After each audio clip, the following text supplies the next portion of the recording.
Pour la première fois, il a été célébré ce vendredi 10 juillet 2022 la journée de la coopération entre l'Union européenne et le Burundi. Cette journée vient à point nommé, comme l'indique le ministre des Relations extérieures et de la coopération au développement qui avait représenté le gouvernement du Burundi dans cette cérémonie. Permettez-moi à cet égard de remercier tous les partenaires au développement représentant cette importante activité pour les appuis multiformes et multidimensionnels que vous avez consenti et continuez à consentir pour accompagner le développement socio-économique du Burundi et de son peuple. Cette journée arrive à point nommé, vous l'avez bien souligné, monsieur l'ambassadeur. En effet, nous célébrons cette journée spéciale à un moment particulier de l'histoire de la coopération entre l'Union européenne et le Burundi. Vous venez, monsieur l'ambassadeur Boschu, de passer en revue le portefeuille bilatéral dans l'esprit à la fois de communication de nos projets communs, de renforcement des liens de coopération et de compréhension entre l'Union européenne et le Burundi. Que de chemins parcourus ensemble et que de victoires enregistrées tout au long de ces heureuses années d'intense coopération dans un esprit de confiance, de compréhension mutuelle et de respect de la souveraineté, des choix et des intérêts de tout un chacun soit sauvegardés et pérennisés dans l'intérêt de nos peuples respectifs. La journée de la coopération est une vitrine qui montre comment la coopération basée sur la confiance et la compréhension mutuelle améliore la vie des populations bénéficiaires. Je suis de ce fait très à l'aise de constater que les jeunes sont la cible privilégiée de cette activité. Les jeunes constituent, comme vous le savez, la majorité de la population burundaise, environ 65%. Ils représentent les leviers essentiels de la politique de développement du pays. Les jeunes sont la colonne vertébrale de la lutte contre la pauvreté et l'édification des sociétés inclusives. Contrairement à ce qui se dit dans plusieurs forums internationaux, les jeunes ne sont pas les leaders de demain, mais ceux d'aujourd'hui. Projeter leur leadership au lendemain est une erreur à rectifier. Excellence, Monsieur l'ambassadeur, le programme indicatif national 2014-2020, préparé dans le contexte du 11e FED, avait identifié l'appui au développement rural pour la nutrition, la santé, l'énergie et la bonne gouvernance. Je me réjouis que dans ce cadre, l'Union européenne ait entre autres mis un accent particulier sur le soutien à l'entrepreneuriat du secteur agricole, dont l'objectif est de contribuer à la création de la valeur ajoutée et des emplois en milieu rural en lien avec les priorités du gouvernement burundais dans le secteur agricole, mais aussi, comme vous le savez, ce secteur est au sommet des priorités du gouvernement responsable et laborieux.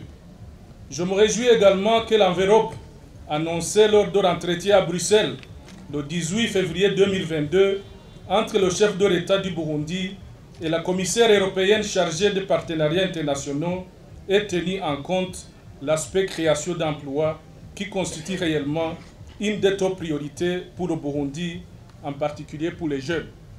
Le chef de la délégation de l'Union européenne au Burundi dit que l'Union européenne et le Burundi ont entamé une nouvelle phase de la coopération après la levée de l'article 87 des accords de Cotonou.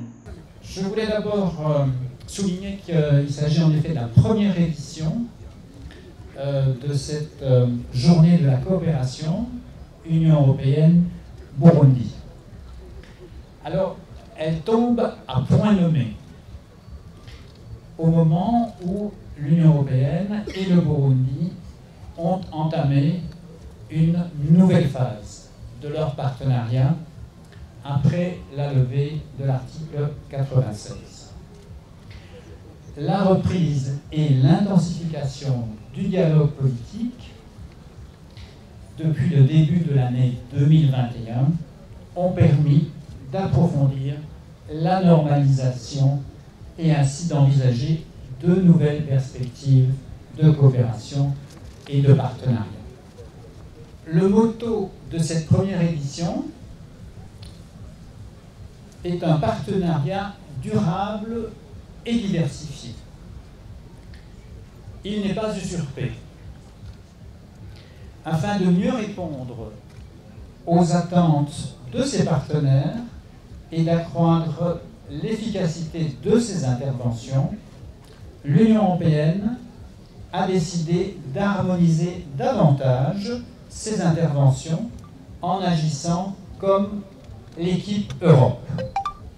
Et donc, un des objectifs de cette journée, c'est précisément de montrer au public burundais l'étendue, la diversité, la richesse de ces programmes. Ils se développent dans le domaine de la santé, l'éducation, la culture, l'énergie, les infrastructures, le développement rural, la gouvernance, la justice, l'appui à la société civile et bien entendu l'environnement. L'équipe Europe, en cumulant l'ensemble de ses contributions, est le premier bailleur du Burundi. J'en profite également pour remercier tous les partenaires présents aujourd'hui, les organisations non gouvernementales, tant nationales qu'internationales, et les agences onusiennes, qui restent des acteurs incontournables de la mise en œuvre de l'appui de l'équipe Europe au développement. L'Union européenne était et restera pour le Burundi un ami fidèle, fiable et de premier plan de par son partenariat durable et diversifié.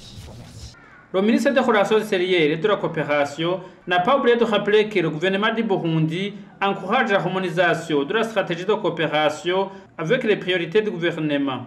À travers votre allocution, j'ai compris en même temps que la journée de la coopération se propose de démontrer l'efficacité de l'approche conjointe au niveau des appuis à long terme pour le Burundi. Cette approche des dispositifs communs pour la planification, le financement, le suivi et évaluation des apports en termes de résultats a montré à quel point l'harmonisation des appuis est efficace et productive. Vous noterez cependant que le gouvernement du Burundi encourage fortement l'alignement des stratégies nationales de développement, en l'occurrence le plan national de développement du Burundi 2018-2027, ainsi qu'aux priorités de la plus haute autorité. Je ne doute pas une seconde, Monsieur l'ambassadeur, que votre approche commune constituera à se baser sur des choix de planification nationale pour une meilleure efficacité de vos appuis en droite ligne avec l'appropriation nationale et communautaire des projets et programmes financés par l'Union européenne. La levée des sanctions en février 2022 a redonné de l'espoir à tous les bénéficiaires des appuis traditionnels de l'Union européenne et de ses États membres. Nous souhaitons que soient réactivées les diverses visites d'amitié, de fraternité et de solidarité d'antan. Revoir le dynamisme du passé fièrement affiché par les partis au moment de la programmation de l'exécution des projets de coopération, capitaliser également les grandes réalisations ici des appuis directs dans les secteurs porteurs de croissance, engager des discussions au sein des commissions mixtes, des commissions bilatérales de suivi et des négociations intergouvernementales et enfin, Monsieur l'ambassadeur, relancer le cadre de discussion pour compléter le programme de développement du secteur de la sécurité qui était sur une bonne lancée. Je vais traduire ici, Excellence Monsieur l'ambassadeur, les attentes du peuple burundais pour voir se traduire en actes plus concrets la décision de la levée des sanctions en fait que prévalent l'amitié, la fraternité, la confiance, la compréhension et le respect mutuel qui ont toujours caractérisé les relations bilatérales entre l'Union européenne et le Burundi depuis de longues années. Je saisis cette occasion pour vous réitérer notre engagement ferme et notre détermination pour mutualiser nos efforts avec les vôtres pour relever la coopération bilatérale entre le Burundi et l'Union européenne au plus haut niveau possible dans l'intérêt mutuel de nos peuples respectifs. Je vous remercie de votre aimable attention.